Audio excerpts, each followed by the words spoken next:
আমরা পরিষ্কারভাবে এখানে যথাযথ কোর্টের, সিবিআইডি নয়, সিবিআইডি দিলে ধামাচাপা পড়ে যাবে, সুপ্রিম কোর্টের বিচারপতির তত্ত্বাবধানে যথাযথ তদন্ত চাই এবং প্রধানমন্ত্রীকে দায় নিতে হবে, সংশ্লিষ্ট মন্ত্রীকে জেরা করতে হবে, যারা যারা এই সংস্থায় আছেন কাস্টডিতে নিয়ে জেরা করতে হবে, কাস্টডিতে নিয়ে।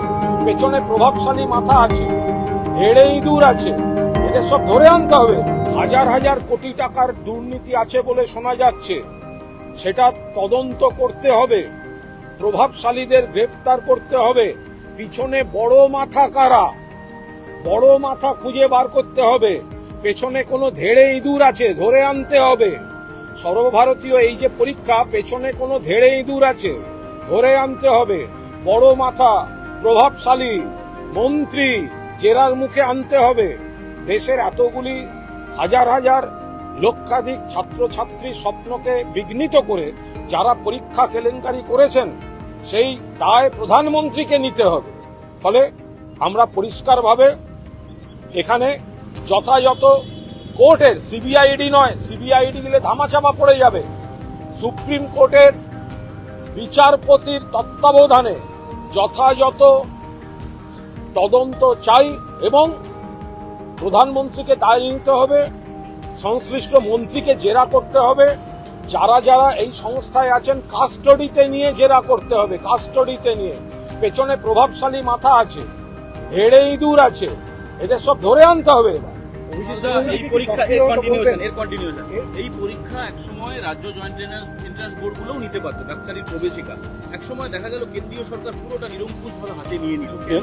কেন্দ্রীয় সরকার এগুলোকে আরো কেন্দ্রীভূত করার চেষ্টা করেছেন এবং সেই সিটগুলোর বিপুল অনিয়ম, দুর্নীতি, বেনিয়মের অভিযোগ আসছে। কয়েকটি সংস্থাকে সামনে রেখে কিছু প্রভাবশালী ব্যক্তি, যাদের সঙ্গে শাসক দল, কেন্দ্রের শাসক দল এবং সরকারের একাংশের পূর্ণ যোগাযোগ আছে, তাদের মাধ্যমে এই চক্র গড়ে উঠেছে বলে অভিযোগ। তো এই অভিযোগের তো তদন্ত চাই। তো তদন্তটা তো সিবিআইডি দিয়ে হবে না, সেটা তো বিজেপি।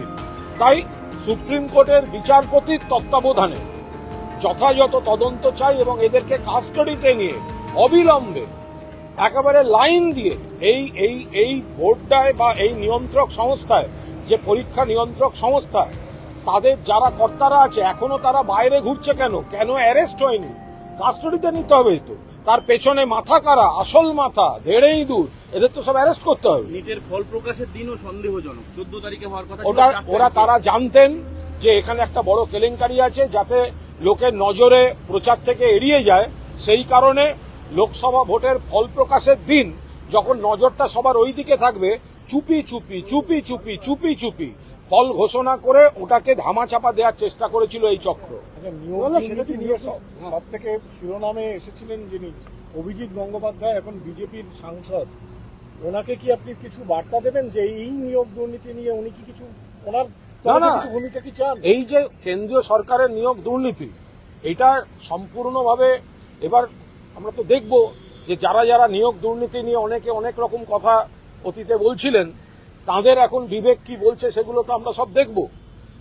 আমরা তো চাই যে ধেড়ে ইঁদুর এই কেন্দ্রীয় সরকারের যারা এই পরীক্ষা চক্রের পেছনে আছে, আসল মাথা, ধেড়ে ইঁদুর, প্রভাবশালী, এবার অ্যারেস্ট হবে না? কেন হবে না? তাই তো অ্যারেস্ট করতে হবে, তদন্ত হবে, তো কাস্টডিতে নিতে হবে।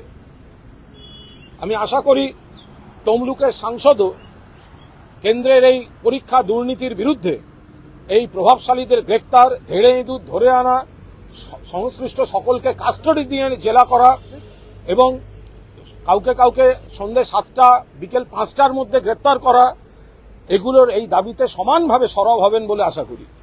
সেটা হচ্ছে যে পার্থ চট্টোপাধ্যায় জেলবন্দি রয়েছে, প্রচুর বেনামি সম্পত্তি বাজেয়াপ্ত করলো ইডি। কলকাতার পাটুলিতে 18 কাঠা জমি, 3টি জমি বাজেয়াপ্ত করেছে 18 কাঠার। বাগনানে 2 বিঘা জমি, দক্ষিণ চব্বিশ পরগনা বিষ্ণুপুর বোলপুরে বেনামি জমি পাওয়া গেছে। আচ্ছা, ইডি আরেকটা কথা বলছে যে শাহজাহানের দুর্নীতির টাকায় গাড়ি চড়েন বিধায়ক। দেখুন, এটা সম্পূর্ণ যাদের বিরুদ্ধে অভিযোগ। দেখুন, পার্থ চট্টোপাধ্যায়ের যদি কিছু অ্যাটাচ করে থাকে, তো তাহলে সেটা পার্থ চট্টোপাধ্যায় বা তার আইনজীবীরা বলতে পারবেন। Welcome to K Mall, a premium project by Kaleen Group. K-Mall is in the heart of Kolkata's electronic, garment and lifestyle hub, Khidirpur.